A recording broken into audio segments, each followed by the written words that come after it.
Hi, everybody. Today is Tuesday, November 4th, 2025, and our friend Professor Marandi is here with us. Welcome back, Professor. Hi, Nima. Thank you very much for having me.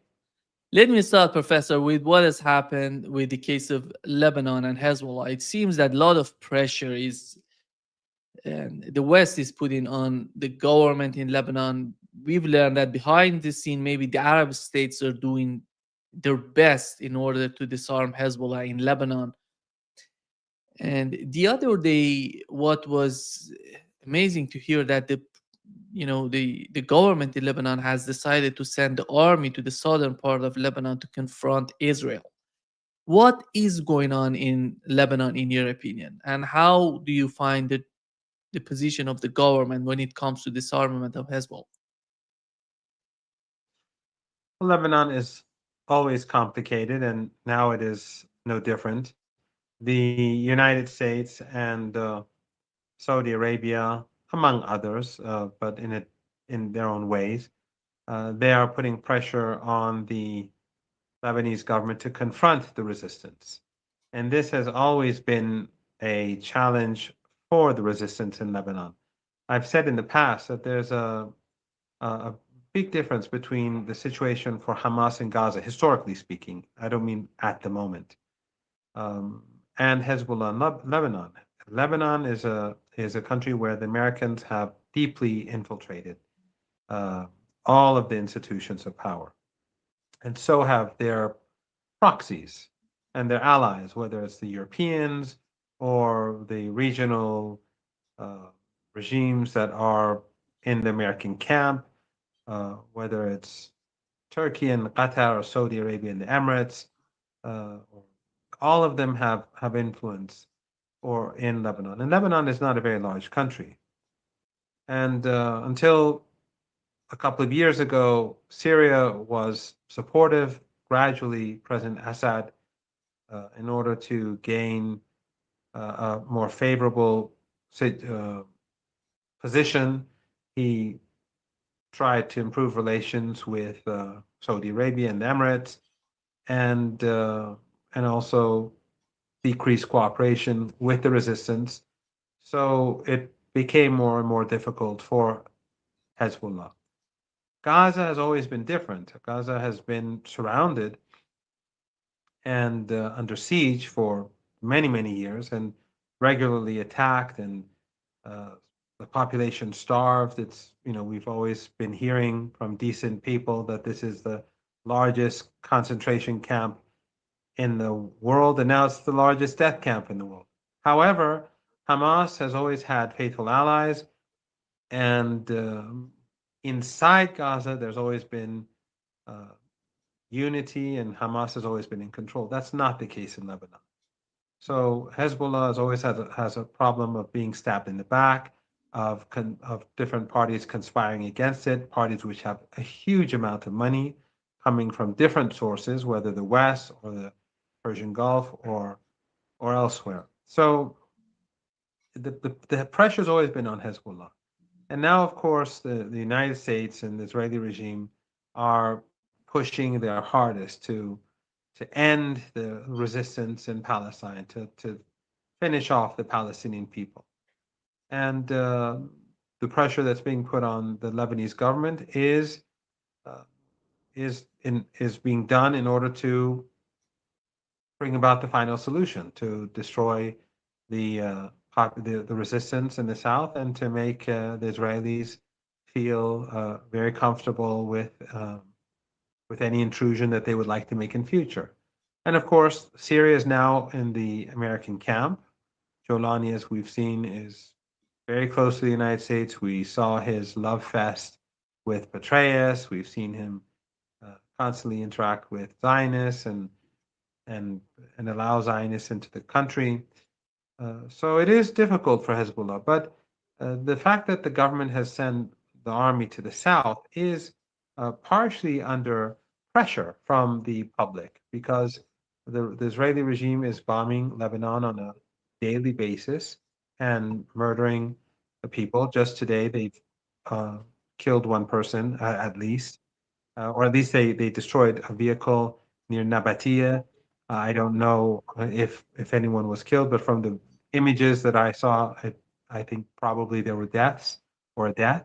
Yesterday they murdered a couple more. The day before, every day it's a two, three, one person murdered by the regime. A couple of days ago, 4 or 5 people were murdered. So, and this is something that you're not going to hear in the Western media, even though they have journalists in Beirut and they have journalists in Tel Aviv and elsewhere, but they don't report this because they want to give the image that there is a ceasefire. There is no ceasefire. Just like in Gaza, there is no ceasefire in the West Bank. They're constantly killing people.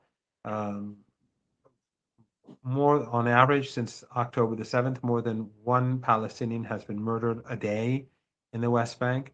So the United States and the Israelis are pushing hard to dismantle any resistance to Greater Israel. And but the so the government in Lebanon, I think, has is in a is playing a paradoxical, or it has a sort of paradoxical stance. On the one hand, it's now, after a very long period of time, saying it will send troops to the south to protect the south because they have no justification for allowing the Israeli regime to keep striking. But on the other hand, they are under extraordinary pressure from the United States and the Israeli regime and their regional allies to confront the resistance. But the fact is that the resistance is popular. Uh, Even though there's a huge amount of money being spent in Lebanon against the resistance and led by people like Jaja, who was, one of the people who carried out the genocide in the Sabra Shatila camp in 1982, killing 3,500 people in 48 hours. Um, Despite that, we saw in the local elections that the resistance won a strong majority, and therefore it's clear that they have popular support. We saw recently they had a gathering of youth in the main stadium in Beirut. 76,000, 76,000 scouts gathered together. There's no doubt that Hezbollah is a very powerful force, but that's exactly the reason why the Israeli regime and the US and their regional allies want it dismantled. Do you think that the West understands the roots or the power of Hezbollah? I'm not talking about militarily, but politically as well. Hezbollah is part of the Lebanese society. A majority of people in Lebanon, you know, support Hezbollah. And on the other hand, the government is not that much powerful when it comes to the attacks on Lebanon. How is that the reality of Hezbollah, Professor Marandi, as you understand it, and as the West is trying to, you know, push for their rhetoric of the role of Hezbollah in Lebanon? Do they really understand the reality and the power Hezbollah possess in Lebanon? I think they do and they don't at the same time. The United States, the elites in Washington live in their bubble, and they speak to themselves, and that's always been a fact. And I've said repeatedly, even when I've had exchanges with people from it within the political establishment, that I've said always that they're busy listening to one another and to uh, like-minded people, and that prevents them from understanding reality. I think that is very much true when it comes to the resistance, when it comes to Yemen, Lebanon, Iraq, and elsewhere. They believe their own propaganda often. But I also believe that there are people who do recognize that things are much more complicated and complex than these Western narratives that we're constantly hearing through the Western media and through their think tanks. But so it's a combination of both. But the rules of the game have changed, and the United States, the West, has become much more ruthless than before. In the past, there was always a facade of human rights and human dignity and freedom and human equality. That facade is gone ever since October the 7th, I think, and before in Ukraine. But increasingly after October the 7th, they've just cast aside the mask. It's now a brutal and offensive and murderous campaign that is being launched against the region by these regimes.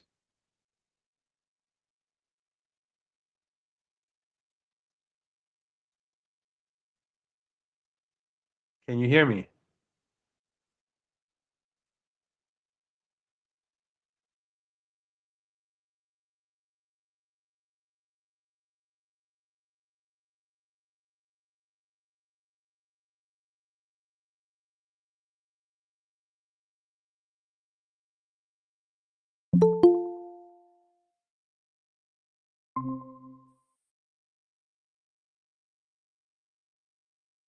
I can't hear you.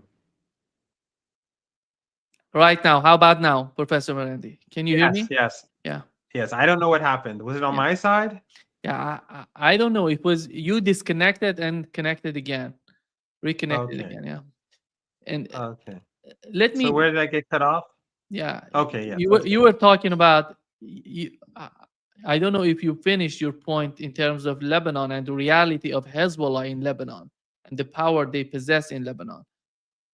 I think you concluded Oh, your okay. point Well, on I'm that. I'm not quite I'm not quite sure where I ended, but I was saying that the elites in the West, on the one hand, they believe a lot of their own propaganda because they're in their own bubble in Washington, and on the other hand, some of them do recognize that the situation is far more complex than what we're seeing in Western media or presented to us through Western think tanks. But the reality is that the rules of the game have changed. The West no longer speaks of human rights and human equality and freedom of speech and dignity and human equality. That rhetoric is gone, especially since October the 7th. It sort of began to change more rapidly over Ukraine, but after October the 7th, I think they've become very ruthless. And the way in which they've helped the Israelis destroy Lebanon, the way in which they're silent in the ethnic cleansing in the West Bank, and of course the ceasefire violations. There is no ceasefire. Every day they're murdering people in Lebanon. You don't hear it in the Western media. Every day they're murdering people in Gaza, and every day literally they're murdering people in the West Bank. But this is not something that the West or Western embassies or Western journalists based in Tel Aviv and Beirut and elsewhere are saying much about because now everything is different. The West its model is has changed. Even inside the United States, we're seeing a whole new type of debate. We're seeing within the so-called Republican Party how they're going after um, Tucker Carlson and saying that he must be silenced. The divisions in the West. I mean, this is no longer the facade of freedom of speech and human rights and all that's gone both at home and abroad. So we have to expect more brutality on behalf of the West and more compliance on behalf of their clients in the region after what we saw in Egypt in Sharm el Sheikh. I think that it's clear that those leaders who participated in that circus in Egypt, they sacrificed the Palestinian people for their own gain, to get some sort of concession from the United States for their own rule, for their own party, for their own colleagues, and for their regimes. It's a very trouble.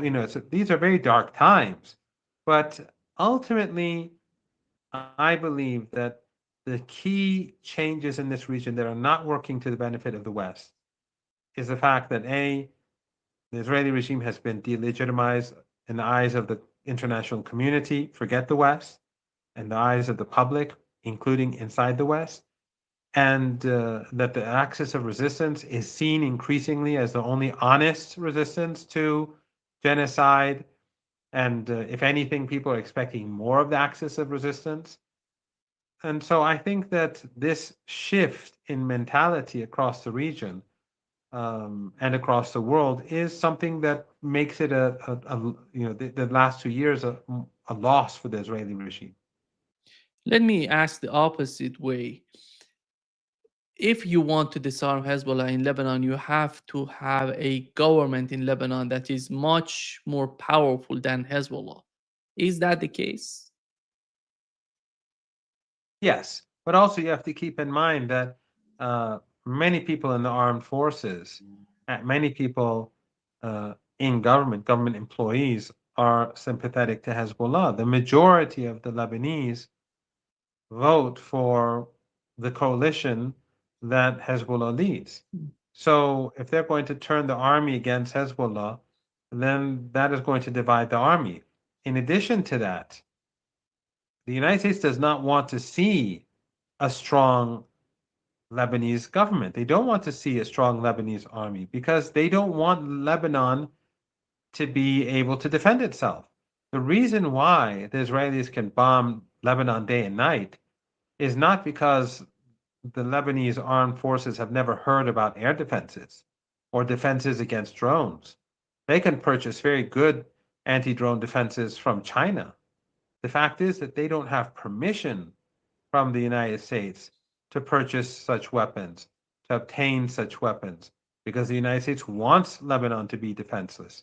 So the only weapons that the United States will give to the Lebanese armed forces are the weapons that can be used to kill their own people, not to respond to Israeli aggression. So they have to have this balancing act. On the one hand, they want a weak Lebanese state and a weak Lebanese armed forces, but at the same time, they wanted to launch a civil war and to slaughter the resistance and the supporters of the resistance.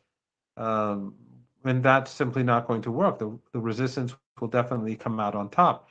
One thing that the Americans have been doing, though, is that they've been coordinating between Jolani, Netanyahu, uh, oil and gas rich regimes in the Persian Gulf, Erdogan, and of course the government that's been imposed by the United States on Lebanon, all of them to increase pressure on the resistance. For now, that's as far as they can go. I don't think that they will push for a civil war too far because they will lose, but that's not impossible. What I think is more probable is that the Israelis will launch a war against Lebanon. That is possible, especially with Netanyahu. But I think that the what the Israeli regime would be fearful of is Iran's response, and a response that comes from Iraq, especially since Jolani is becoming increasingly his rule is becoming increasingly fragile. So, what is the fear from Iran and Iraq? What is the main the foundation of the fear they have? I think the concern is that the Israelis will carry out another genocide in Lebanon as they did in Lebanon, as they did in Gaza, but of course with the backing of Erdogan, Qatar, Saudi Arabia, the Emirates, and the Jolani regime as well. So my understanding is that the Iranians, and of course with the indifference or even tacit support of the Lebanese prime minister and perhaps president. That would be the worst case scenario. But uh, but I think that the resistance in Iraq, in Yemen, and of course Iran will not be silent. And I think that is what causes fear in Tel Aviv and Washington, that Iran will not sit idle if there's a threat made against a serious threat made against the resistance. It is a very fluid situation. It's a very complicated situation. Anything can happen. There are many variables, and the West has numerous cards. There's no doubt about that. And the region is in the American camp. Those who, foolishly thought that the Al Qaeda and Daesh and Syria that they were the voices of the people and they sort of supported Palestine. and they thought that Erdogan was sincere in his support for the Palestinian people, or that Qatar cares about Palestine. Uh, it's clear as day that this is not the case, and that, of course, they've shown where they stand in all this. So Hezbollah isn't. There's no doubt that Hezbollah is in a difficult situation. However, uh, the population in Lebanon is with them. The region recognizes now who the real resistance is. The as I said, the masks are all off, especially after Egypt. I don't think any sane person would feel otherwise. And Iran has been um, very clear in stating in different places that it will not allow the resistance in Lebanon to be destroyed. It's just not going to happen. Whether the Israelis attack, or whether Jolani attacks, or whether the US imposed prime minister in Lebanon pushes for civil war, the Iranians will protect Hezbollah. When they talk about Israel and what Israel has done, those people, pro-Israeli people, they say that Israel brought down the government in Syria. They attacked Lebanon, the southern part of Lebanon, and with the case of Gaza is mostly in the hand of Israelis. But when it comes, Professor Marandi, to we are so much focused on what's going on in Lebanon between the government and Hezbollah. But when it comes to Israel, it doesn't seem that Israel is that much powerful internally, because the Knesset, the report came out from the Knesset, it shows that 78% of suicide cases in Israel are among these soldiers and reservists in Israel. And the economy is not doing great. Without the help coming from the United States, they cannot sustain their economy. They cannot, survive. And how what is your take on the current situation in Israel with ultra orthodox people going against the government? They don't want to be part of the operation the government is preaching for. What is your take on what's going on in Israel? That is important as well. Well, I alluded to this a bit earlier, and part of it is what I said, that the Israeli regime has been delegitimized in the eyes of so much of a great, I think, segment of the international community. It's despised across the world. Whether you go to China, I've traveled to China recently, or Russia, which I've been to recently as well, or if you monitor the situation from polls uh, carried out in the United States or in Europe, the Israeli regime is in a very bad situation.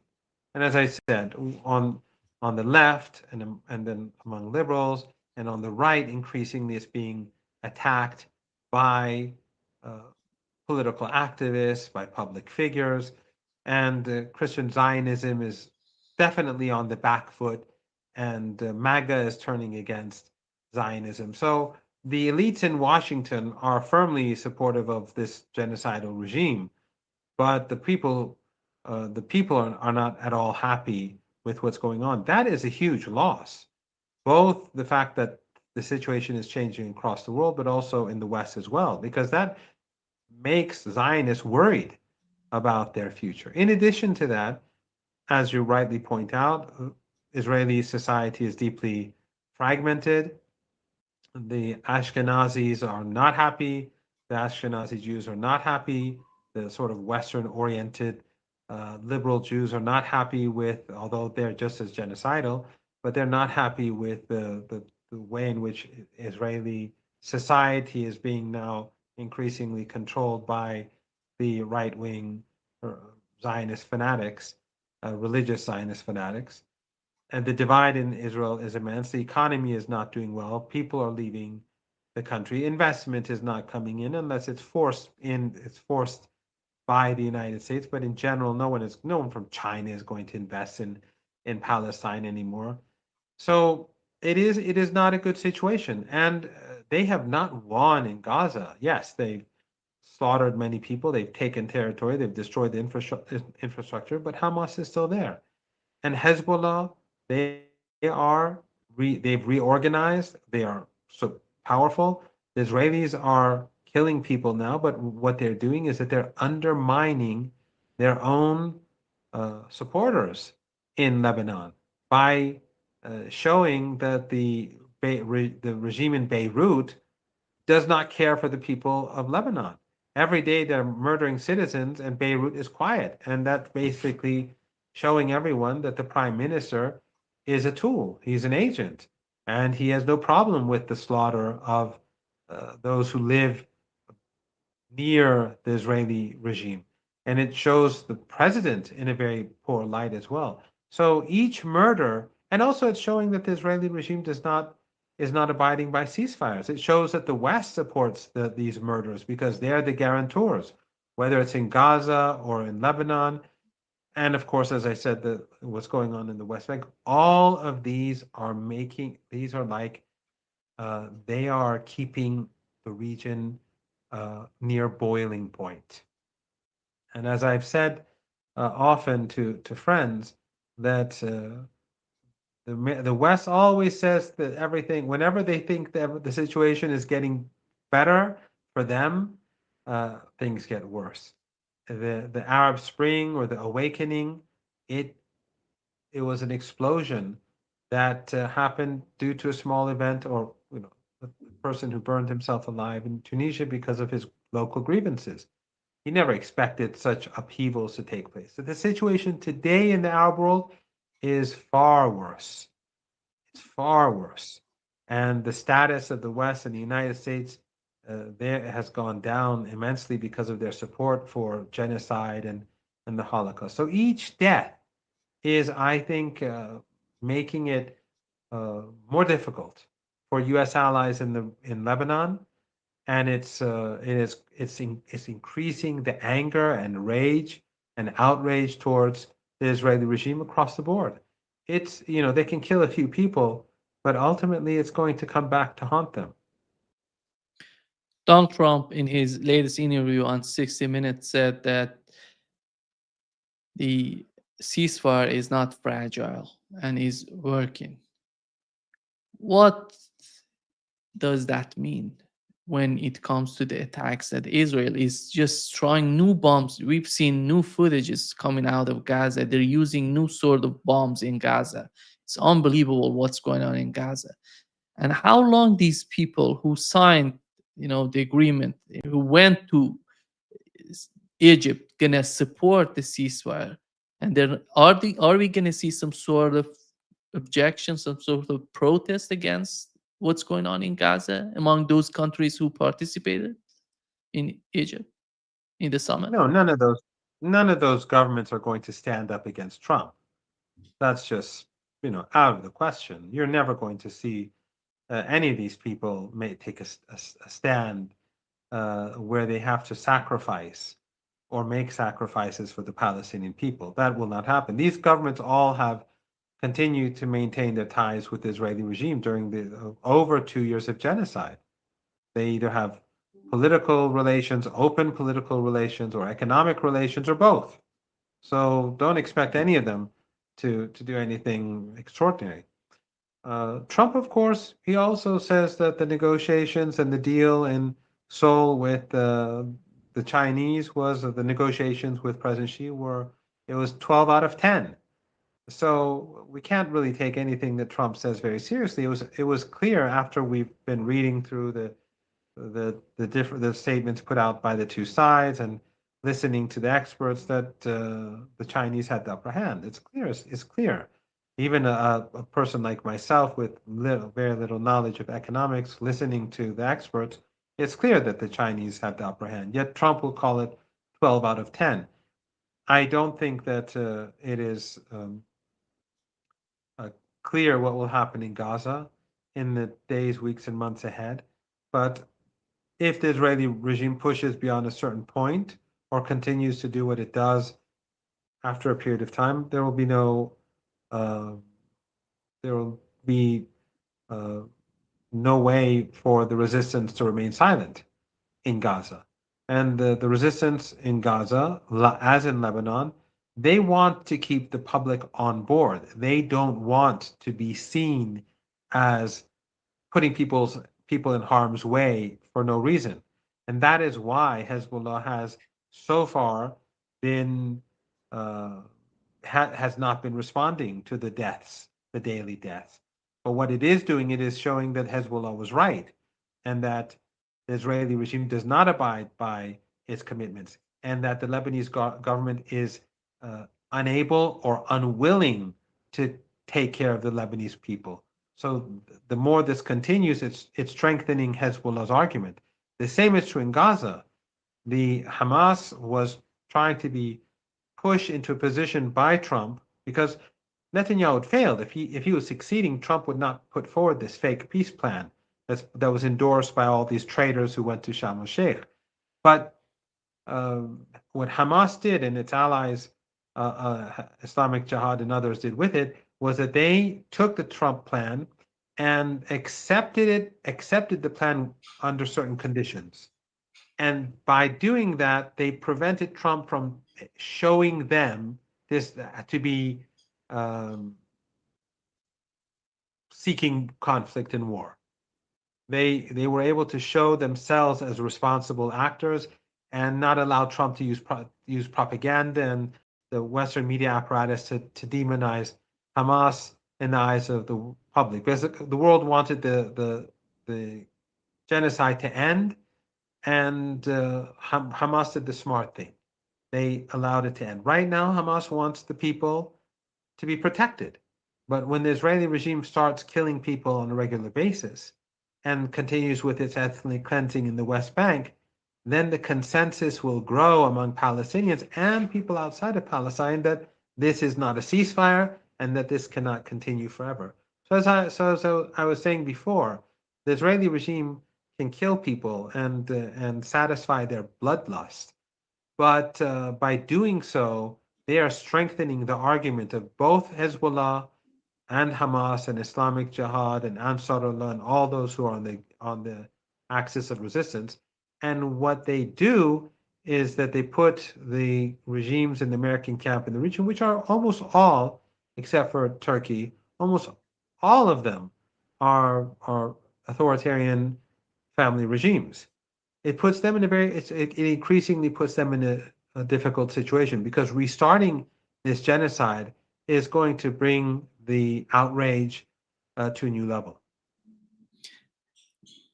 Professor Marandi, the supreme leader of Iran, 2 days ago was talking about the communication, the relationship between Iran and the United States. He said that he was asked by people that if Iran would negotiate with the United States, and how he sees, the supreme leader of Iran sees the long-term strategy toward the United States. 2 points in his argument, in his talk. One of them was that the United States wants us to submit. The second part was the case of Israel. Israel is a very, you know, is a obstacle, is an obstacle, is a barrier to what's going on between Iran and the United States. Your take, the main points of Iranian position today, what's that the main point? What is the main, the basis of negotiations with the United States? Well, when the revolution happened, there were really two key issues. One was, of course, the Shah and his brutality and his secret police and the gunning down of thousands of people during the revolution, the Savak, torturing people to death and so on. But it was freedom at home, but it was also to have an independent foreign policy. And Iran, after the revolution, it began to support the resistance in southern Africa. It began to support Cuba, even though Cuba was an anti-religious state, a communist and anti. Cuba is not like Venezuela by any means. Venezuela is openly Christian. It has a private sector, Cuba was hostile towards religion in general, but Iran supported it, although it's changed a bit, Cuba, during the last couple of decades. But Iran supported it in because it was oppressed, because it was under pressure from the United States. It supports it's in its foreign policy that Iran has to support the oppressed. It's in the constitution. So whether it's South Africa or Latin America, that was the Iranian position. And of course, Palestine being closer to home was a key element of that foreign policy. And the Americans are opposed to all of this. They've been, but particularly opposed to A, Iran's independence, and B, Iran's support for the Palestinian people. That has been key. And he also said that there are three components to American policy that have to change. And one is that it interferes in Iran's internal affairs. Two, its support for the Israeli regime. And three, it has bases all over the region. The United States does not belong to this region. It has murdered Iranians using those bases. And the center, of course, is the Al Udeid base in Qatar. It has been interfering in Iranian internal affairs from day one, from before, since the coup in 1953, where they brought the Shah back to power, and they put him in, kept him in power through the secret police that they helped create. They undermined Iran's sovereignty. Iran's armed forces were basically controlled by the United States. Instead of building infrastructure, we were purchasing American weapons, weapon systems that we weren't even allowed to touch, like that 14. But when the revolution happened, well over 50% of the Iranian population was illiterate, despite all the oil that was being exported. So the United States was milking Iran like it does these Arab regimes today. It was milking Iran.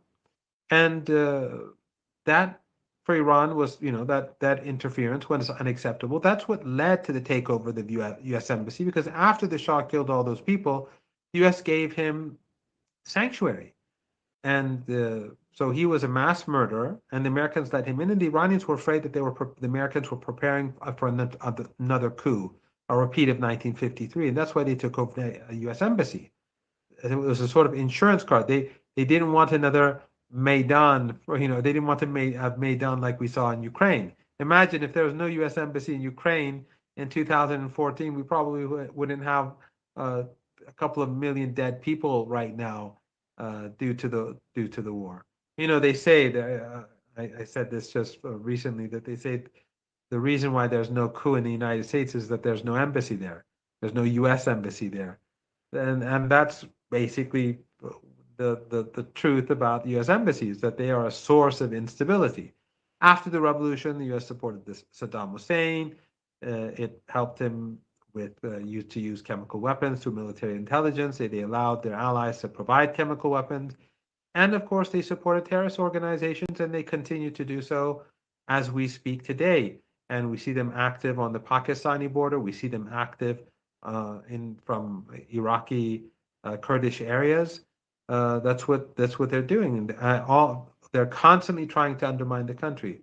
So he said the Americans always put conditions for the Iranians, and he put conditions for the Americans. He's saying, no, we have conditions. Stop interfering in our internal affairs. Dismantle those military bases. You don't belong here. And three, stop supporting the genocide. Stop supporting the Holocaust. It's sort of reversing this Western narrative, where they're always demanding and sitting and speaking from a position of power and authority. He is reversing this narrative and saying, no, you are the ones who have to change your behavior. If you want to engage with us, you have to be completely different from what you are now. Is the United States trying to negotiate with Iran again? I'm not very optimistic. I don't know any details.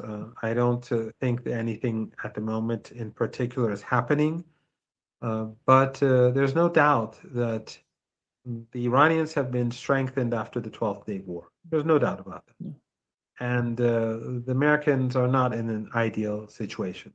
And we also have to keep in mind something that I forgot to say earlier, and this is true about both Iran and Palestine and the region in general, is that not only is the Israeli regime delegitimized in the eyes of so many people, not only is it having political problems at home, but the West is on the decline.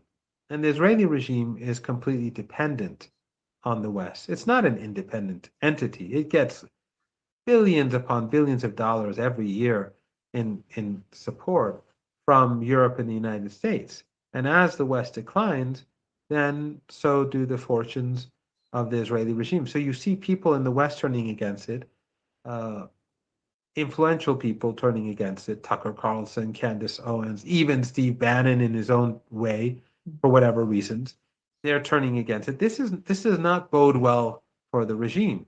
And in the case of Iran, the United States is fighting on multiple fronts with China, a trade wars across the globe. They're fighting a losing war in Ukraine. That the news coming from Ukraine is not good for the West, not good at all. The Russians are finally making some uh, different types of breakthroughs that we haven't seen earlier, and the division at home, the economic situation. Not this does not put the United States in the commanding position, and Iran is taking note of the problems that the Americans face, and also because of the increasing conflict with Russia and China, these countries have tilted towards Iran. These countries, just as Iran is concerned about Russia being defeated and has been concerned about a Russian defeat because it would lead to the expansion of NATO to Iran's borders, and thus Iran supported Russia. The same is true for Moscow now. They are concerned that the United States, if any success in West Asia, would be bad news for Moscow. Also, that's true for China. The Chinese are increasingly concerned because they know that the Americans are trying to take Venezuela, oil. They're also talking about Nigeria, oil. But West Asia is, of course, the source of most of the world's oil exports, and much of the gas exists here as well. So the Chinese know that if the United States and the Israeli regime gain control over West Asia, that would be catastrophic for them. So not only is the United States weaker, not only is it despised because of its support for genocide, not only is it militarily weaker thanks to the war in Ukraine, not only is it economically weaker than before, trade wars and bad policies over the decades, but the divisions at home in the United States, all you have to put all these things alongside one another, and then not only all that, but you see a convergence among BRICS countries, global South countries, Iran, Russia, and China, which didn't exist before. So Iran knows that it has a strong hand to play with, as they say, and the United States doesn't have the sort of cards that it had before. So it can always speak about victory. The United States can say the negotiations with China were 12 out of 10, and the situation in Gaza, or if Hamas doesn't do as told, they'll be wiped out. But the reality is very different from what they want us to think it is. I think the reality of the Caucasus and what's going on in the Central Asia is important as well. And you mentioned the embassies, the US embassies. They have a huge embassy in Armenia.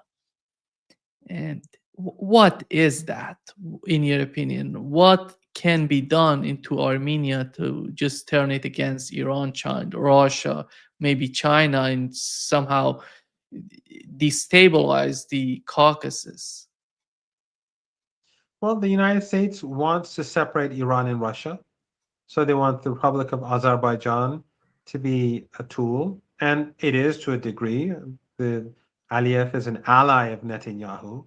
He's helping him with the genocide through trade and through the export of cheap oil and through investing in the gas industry on investments in gas in Israel, in occupied Palestine. So if they can control the border north of Iran, then they break the bond or the link between Tehran and Moscow to a degree and make it more difficult. On the other hand, you do see that the leaders of Central Asia are going to be meeting Trump soon in the White House. And that, of course, is an attempt to weaken Asia, because at the end of the day, what is the United States most fearful of? The rise of Asia.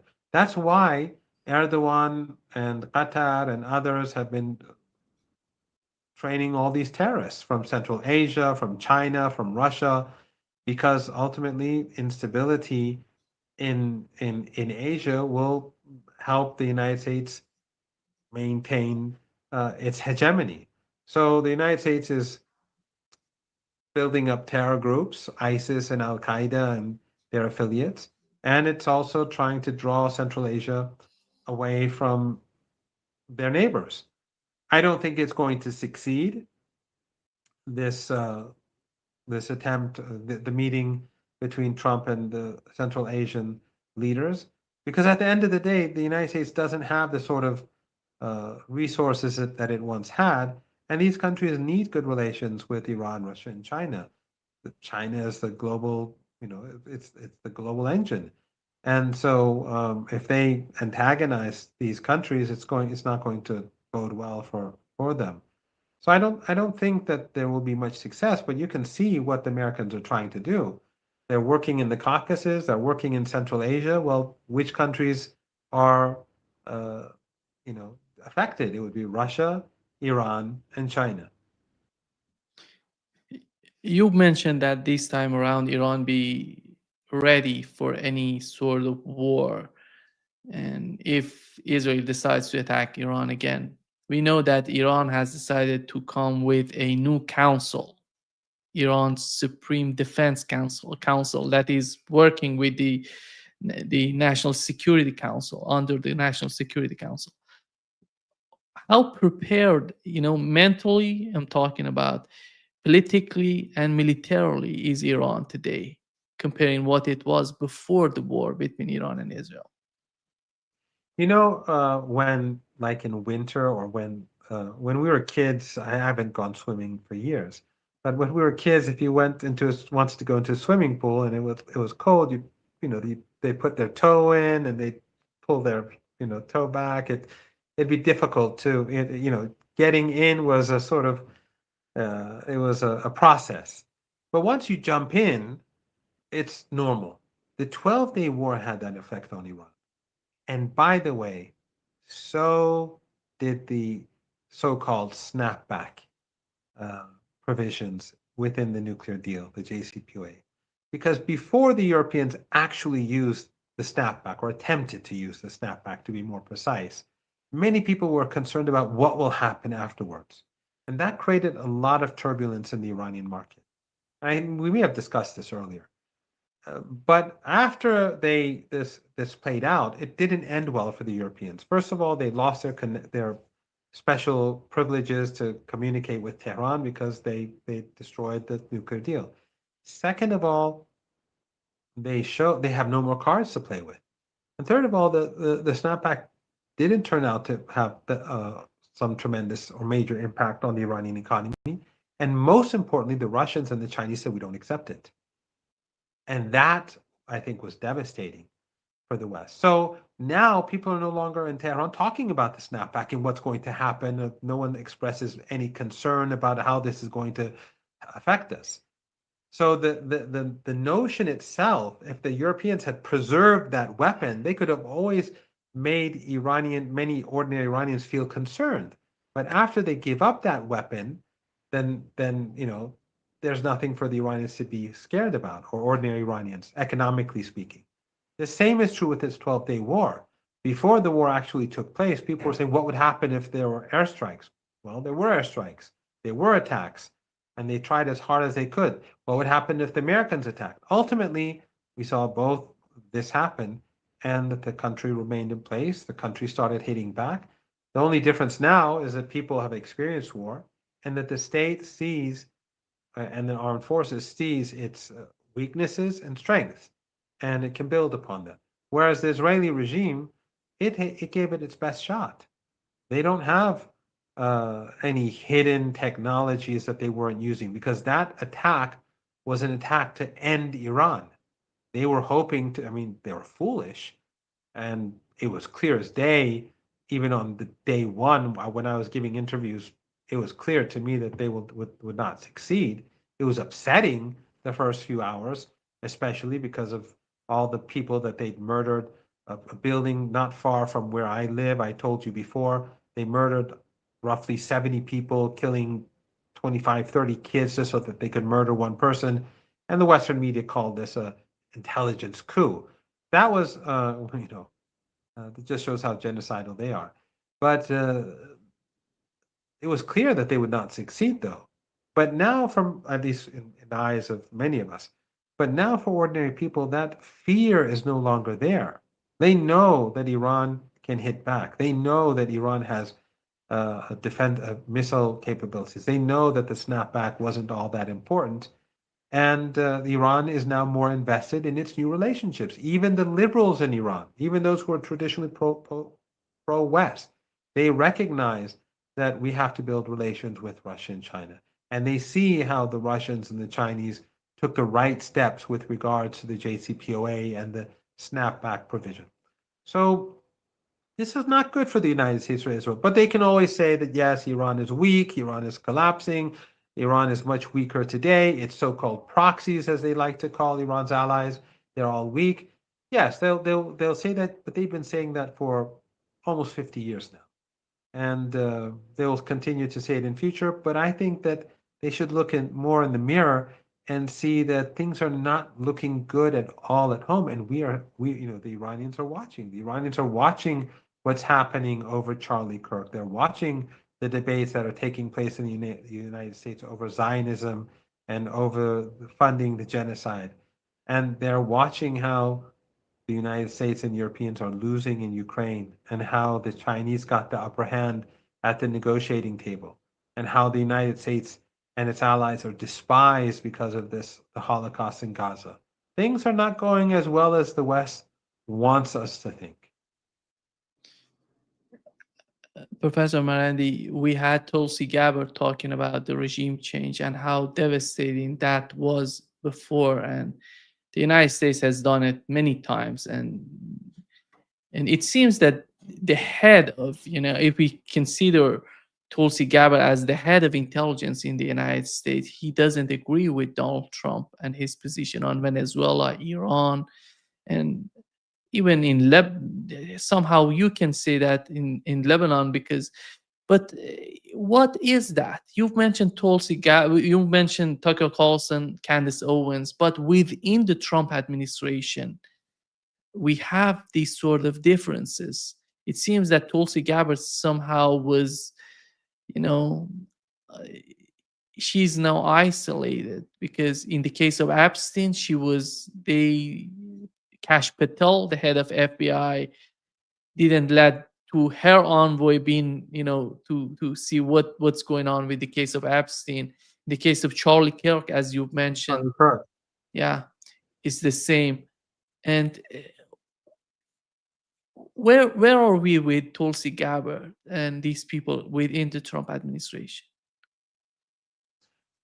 It depends on who you ask. I don't have any inside information, obviously, but some say that she is quietly uh, mounting resistance from the inside, and some others are saying that she's capitulated just to keep power. She is, at the end of the day, um, she's very anti-Muslim and very irrational in her hostility, and she even though she knows quite well that ISIS and Al Qaeda were Western constructs, and the extremism that we see in the Western world is basically something that the West has created or it has built upon with its regional allies. It has helped strengthen, just like what we see in Ukraine, just like what we saw with the Contra rebels in Latin America and elsewhere. So she, her hostility is there. So I don't see her as being uh, her irrational hostility.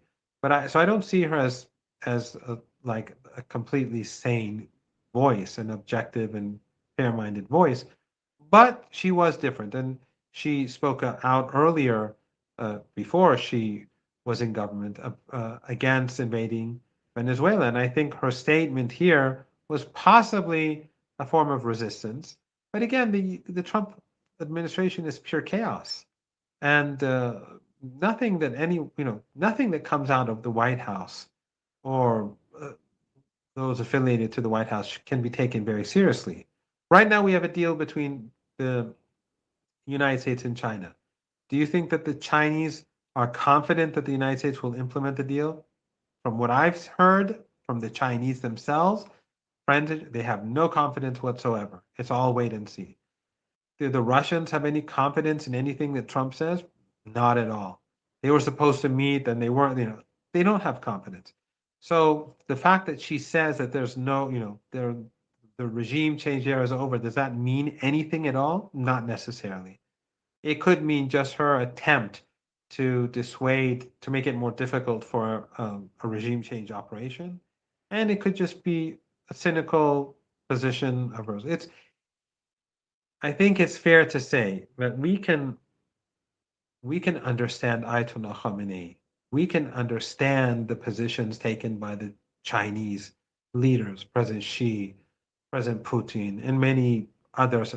But the White House, I don't know anyone who says that he understands what's going on in the mind of Trump, and that's what's important.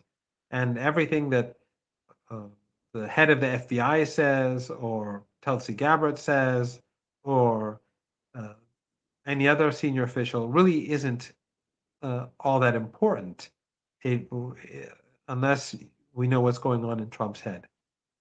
So we have to all be prepared for the worst, always. That should be the general policy. Iran should be prepared for war, even if there is no war. The Russians should be prepared for escalation, even if there is none. The Chinese should be prepared for the United States to break its promises, even if they don't plan to do so. Why? Because the United States has just become rogue, irrational, unpredictable, unreliable, and so openly dishonest that the hypocrisy doesn't, the old hypocrisy of Washington no longer has the impact or the soft power impact that it used to. I think you've mentioned a very critical point in terms of the predictability of the United States and the Trump administration, Donald Trump himself, which you remember the meeting between Putin and Donald Trump in Alaska. The way that they said that it's gonna be a big deal and they're gonna solve everything. And the only thing it seems that they have agreed on during that meeting that was part of those negotiations about the economy, how the two economy can be connected. When it came to Ukraine, it was the ceasefire. Donald Trump came out of the meeting. He said that we're not going to talk about ceasefire anymore. There 2 days, and after 3 days, he came out. No, he changed his mind. He wants an immediate ceasefire in Ukraine. But people are seeing that. And then after that, he had a conversation with President Putin, and they were supposed to meet. And then it's just So just constantly shifting and changing. There's you just cannot take anything that comes out of Washington seriously, and that's not only true for the global South and the majority that opposes U.S. policy, BRICS nations, Shanghai Cooperation Organization nations, ASEAN. It's true for U.S. allies. It's true for the Japanese, for the Koreans, who are, on the one hand, expected to make sacrifices for the United States, and on the other hand, they're being forced to empty their pockets for Trump. They cannot rely on anything that Trump says either. And this is not good for the United States. Thank you so much, Professor Marandi, for being with us today. Great pleasure, as always. The pleasure is mine, Nima. Thank you very much.